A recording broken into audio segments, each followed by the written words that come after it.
নমস্কাৰ বন্ধু বান্ধৱীসকল, আশা কৰোঁ সকলোৱে ভালে আছে। তো আপোনালোকে গমেই পায় যে পঞ্চায়ত নিৰ্বাচনৰ যি আমাৰ মনোনয়ন পত্ৰ ইতিমধ্যে জমা লোৱা আৰম্ভ হৈ গৈছে।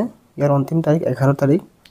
তো আজি আমি চাম যে কি কাৰণত আমাৰ মনোনয়ন পত্ৰ জমা দিয়াৰ পিছতো নাকচ হ'ব পাৰে। তো আহক আমি ভালদৰে চাই লওঁ। 1 নম্বৰ, অপূৰ্ণ বা ভুল তথ্য। মনোনয়ন পত্ৰ যদি প্ৰাৰ্থীৰ নাম, ঠিকনা, ভোটাৰ তথ্য আদিত ভুল থাকে বা অপূৰ্ণ হয় তেন্তে পত্ৰটো নাকচ হ'ব পাৰে। 2 নম্বৰ, জমা দিয়াৰ সময়সীমা উলংঘা। নিৰ্ধাৰিত সময়ৰ ভিতৰত মনোনয়ন পত্ৰ দাখিল নকৰিলে সেই পত্ৰ গ্ৰহণ কৰা নহ'ব, অৰ্থাৎ নাকচ কৰা হয়। যেনেকৈ আমাৰ এইবাৰ পঞ্চায়ত নিৰ্বাচনৰ অন্তিম তাৰিখ 11 এপ্ৰিল কোৱা হৈছে। 3 নম্বৰ, আমানতৰ ৰাশিৰ ত্ৰুটি। মনোনয়ন পত্ৰৰ সৈতে জমা দিব লগা আমানতৰ ৰাশিৰ প্ৰমাণপত্ৰ নথকাৰ ক্ষেত্ৰত পত্ৰ নাকচ হ'ব পাৰে।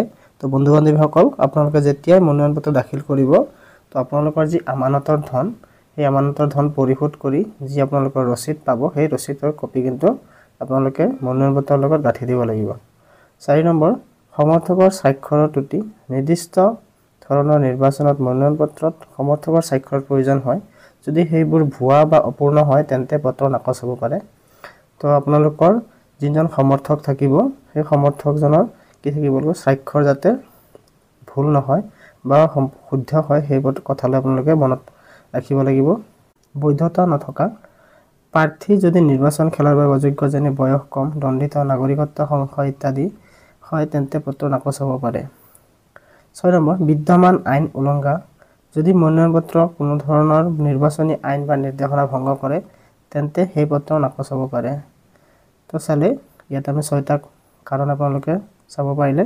ইয়াৰ উপৰিও নিৰ্বাচনী বিষয়া অৰ্থাৎ ৰিটাৰ্ণিং অফিচাৰে মনোনয়ন পত্ৰ পৰীক্ষা কৰি প্ৰয়োজনীয় দিশসমূহ বিবেচনা কৰি সিদ্ধান্ত লয়। অৰ্থাৎ এই 6টা কাৰণৰ উপৰিও যদিহে আন কোনোবা কাৰণত আপোনাৰ মনোনয়ন পত্ৰ কিবা ভুল থাকে তেতিয়াহ'লে আমাৰ যি নিৰ্বাচনী বিষয়া থাকে অৰ্থাৎ ৰিটাৰ্ণিং অফিচাৰ থাকে, তেওঁলোকে আপোনাৰ মনোনয়ন পত্ৰখন নাকচ কৰিব পাৰে।